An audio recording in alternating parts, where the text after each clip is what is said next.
Okay, so we're going to start the foundation plan now, and in your project browser you do have a foundation plan view to click on, right? If you click on your foundation plan view, it should bring up the grid lines, and we've put in some columns, so maybe your columns are showing.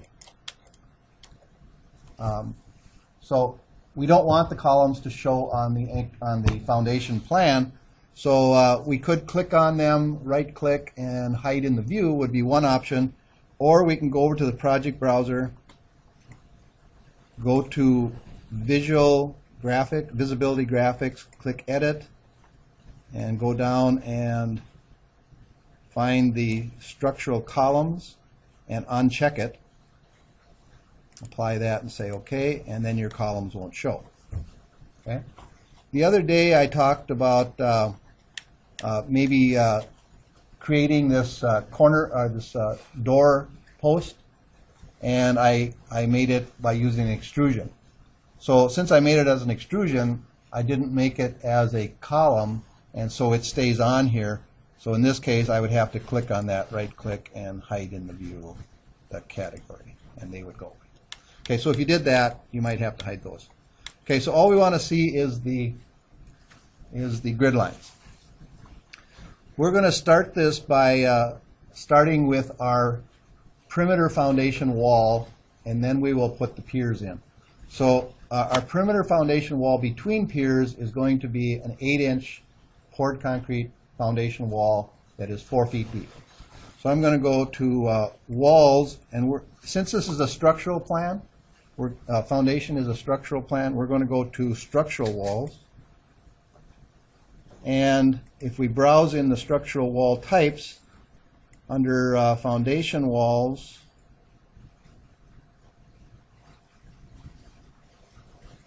we have foundation 12-inch concrete, and that's the only one we have in there. So we'll have to click on that, and then we'll have to edit the type, duplicate it, make it an 8-inch foundation wall.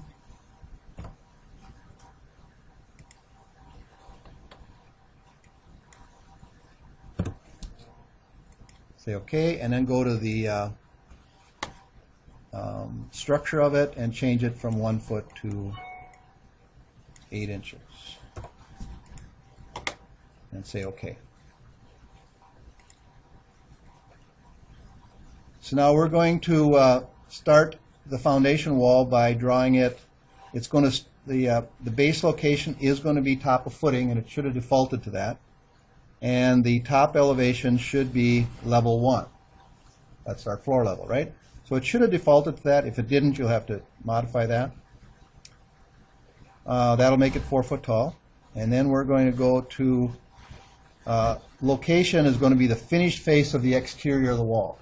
Finished face, not the center of the wall, the finished face. And we're going to start here at grid line A1 and just draw it out to grid line A5, down to grid line D5, back to grid line D1, and close it. So in that case, we created that perimeter foundation around the entire building. Okay, now we're going to put in these piers. And first off, I'm going to put in the piers on grid lines 2, 3, and 4. And a pier is really just a wall, right? It's going to be thicker than the 8-inch. It's going to be a wall. In our case, those piers are 12 inches wide and 20 inches deep. So I can go back to the walls structure and click on that 12-inch foundation wall. Hover over at grid line 2. I'm going to hover over the very exterior of the wall, or the grid line. But I want to be on the center of the core, or center line, core center line. Okay. Hover over the grid line at the outside, or the intersection of the grid lines, and drag that out 20 inches. Huh?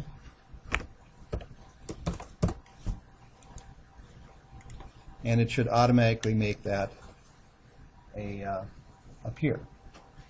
Now, it should have merged with your 8-inch wall. Did it, or did it show the lines? If it showed the lines of that whole thing through the wall, you just have to join it. Okay, so once we've got one of those in, the easiest thing to do is probably just to copy it. Copy it multiple times from that grid intersection to that one, to that one. Huh? And then obviously we could just mirror it down to the other side. So we could click on all three of those and go to the mirror command with an axis, hover over the center of this wall, and they would end up on the bottom. So we want to draw them the fastest way we can. We could obviously just go put them in all those locations, but we're going to try to draw them the fastest we can. Okay, I want to put that, we got that same size pier in this corner A1, so I can go back to wall, structure. It's going to default back to that same one. I just don't want to go from the center of it this time. This time I want to go from the finished face of the exterior or the finished face of the interior. Since I'm going straight down, I think I want to go from the finished face of the interior. So I'll go from this corner and drag it down 20 inches. It's going to give me a warning. It says the walls overlap, and I'll just accept that. Okay. In this case, it didn't clean up right. You've seen the wall on top of the other wall. So in this case, I do have to join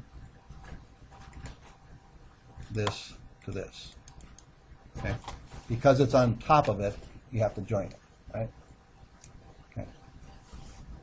It didn't interfere with the sidewall because I was drawing it through the sidewall. In this case, I laid it on top. So obviously then, I'm not going to go through this process, but we could mirror that down. We could mirror it to the other end, and we'd have all four corners. So for speed, I'm going to leave that off mine. You can go ahead and do that. In the at grid line B, we have a different size footing, but it's 12, or a pier, but it's 12 by 12. So again, I can go back to the wall, structure, 12 inch. This time I do want to go from the center, and I'm starting on the outside edge and dragging it out 12 inches. And it should have cleaned up right. Okay? And again, you could mirror that over and so forth. So, so we've got those piers in there.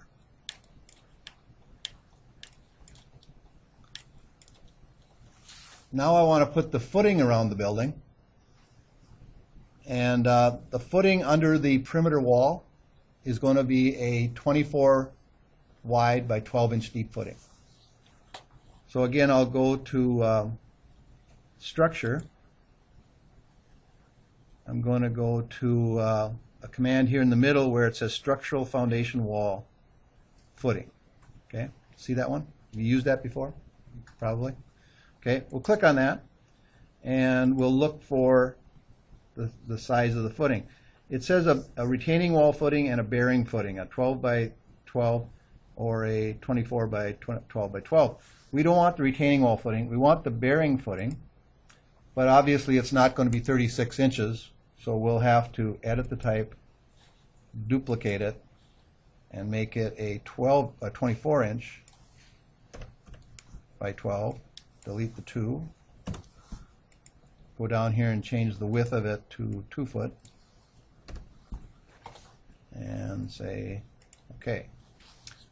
Now what do I have to do? Just hover over the wall and the footing gets put in there.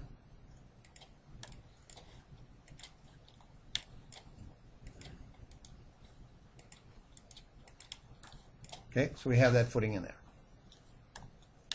Okay, so now I want to put the pier footings in. So I want to put a pier footing in that's centered on this 12 by 20 pier, so I have to find out where the center of that pier is. So I'm just going to throw a dimension on here from here to here.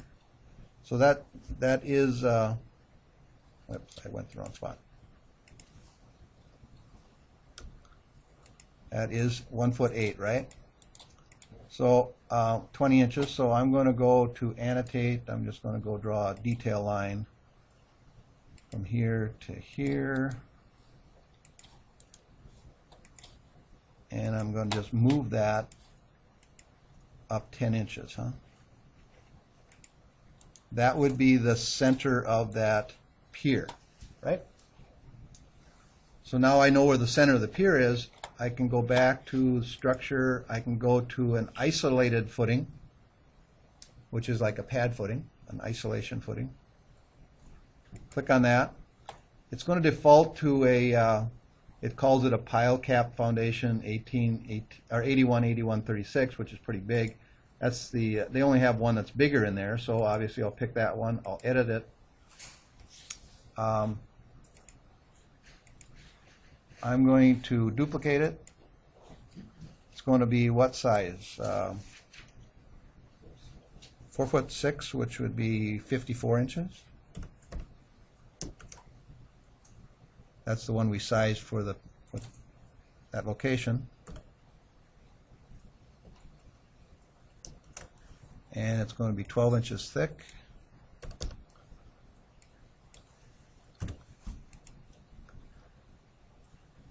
Oops, what'd I do? Okay, 54.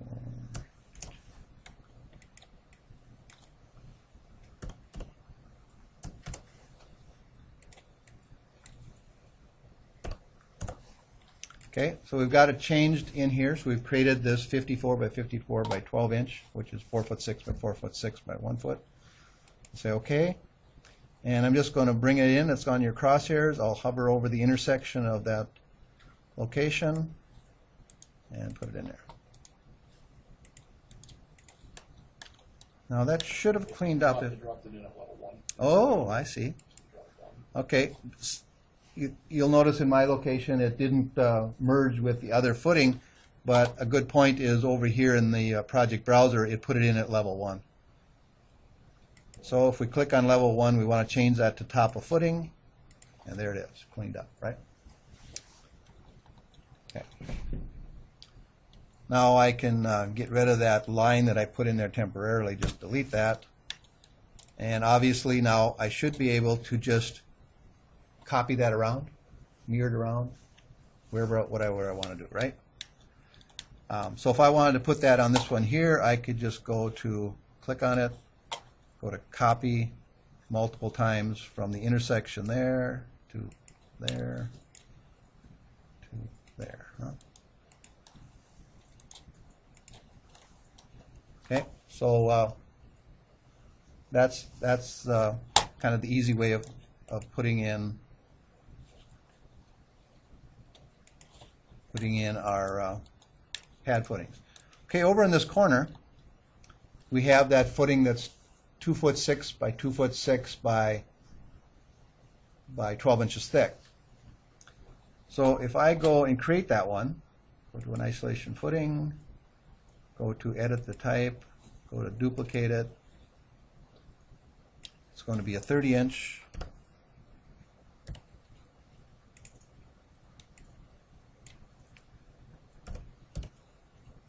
By 12-inch. Change this to 2'6".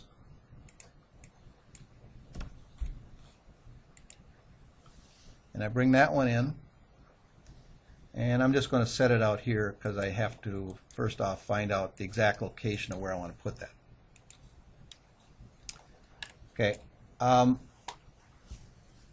The column on this end again is, I need that location of the center of that pier. So again, I need to draw that line. I should have just moved it over, but I'll go to annotate and redraw it.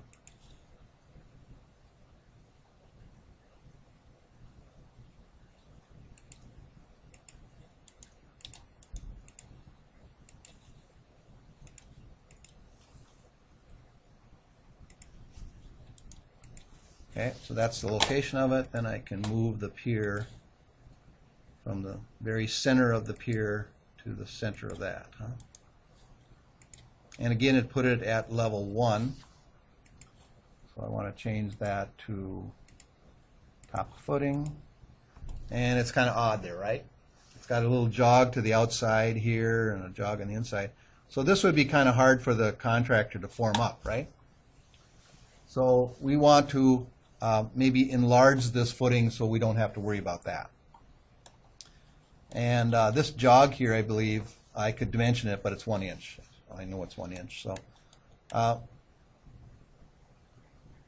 want to enlarge it so that this corner becomes maybe just square. If a footing that's 3 foot square works, would a footing that is 2'6" by 3'6" work maybe? It's the same area, right, to hold the weight. So let's find out what the distance is from here to here. 3 inches. So I'd have to make the footing 6 inches bigger to make that work out, right? So what does that make it? A 3 foot by 3 foot? Huh? A 3'6" by 3'6", right? Okay. So let's click on this footing. Let's go to edit the type. We'll duplicate it. Make it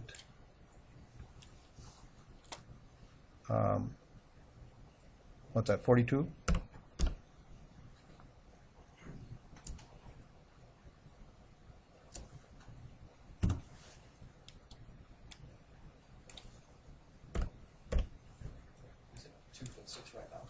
Yeah. So if we're making it 6 inches bigger, that'd be only 3 foot. Right. That's what I said, and you told me 46. So. Okay, so let's make it 3 foot square. Well, we already have that then. Let's just cancel. Let's just didn't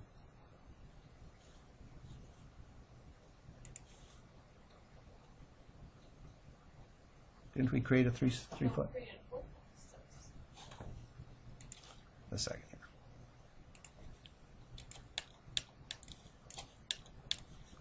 Oh, we have a 3 foot for down here, so let's we have to create it, I guess. Okay, so we'll click on this one, edit the type.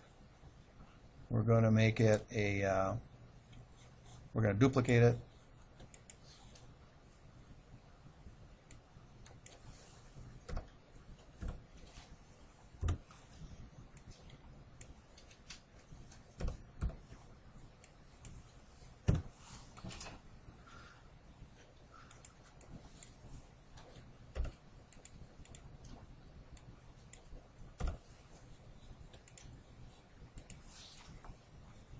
Okay, and then it fills that corner correctly, right?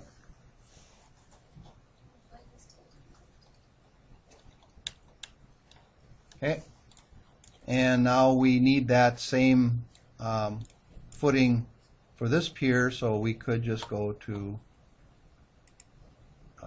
structural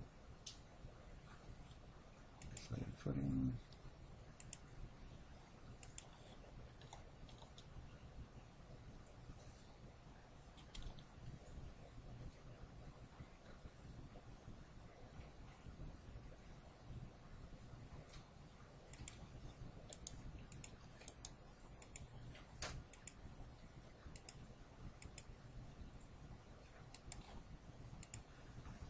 And center it on that pier.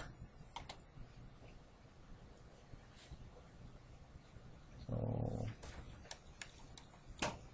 okay, so we've got those, and you'll just continue that on around and get all your piers in. Okay, the you'll notice that when we put in these footings, they come in with a surface hatch on them, right? Okay. Typically, when you draw footings, do they show a surface hatch? Probably not. Is it a bad thing? Not necessarily. It could be left that way. I'm not concerned with that. We do want to change the outline of the footings, though, to a hidden line, right? You know how to do that? By just changing the line type. We can edit the line type up here and just click on those and make them dashed lines, right? I think you've probably done that in the past, so I'm not going to spend any time on that. If for some reason we want to get rid of that hatch on that footing, it's not quite as easy as I hoped it would be, but if I click on that footing and I go to edit the type, edit the material,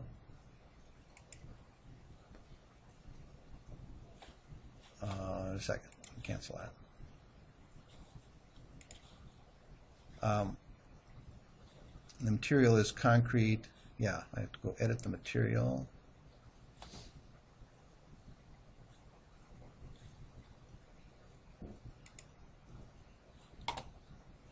And down here it has a surface hatch of sand on it. I would have to change that to no pattern.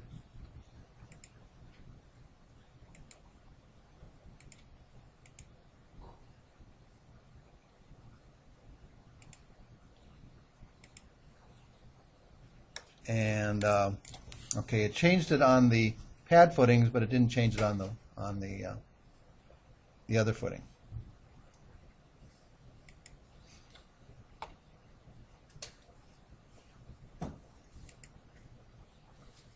It's concrete cast in place.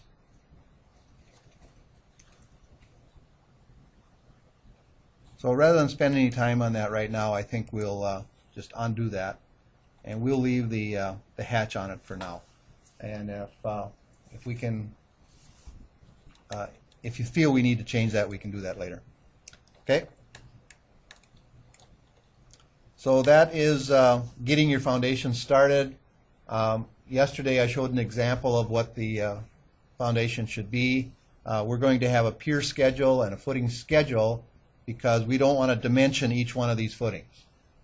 So we're going to create a schedule on our sheet that says at grid line A1 the pier size is 12 by 20, the footing size is 36 by 36 by 12, right? So we'll just put that in a schedule locating what those pier sizes are at those different locations. Okay, that'll end this getting started with your foundation, and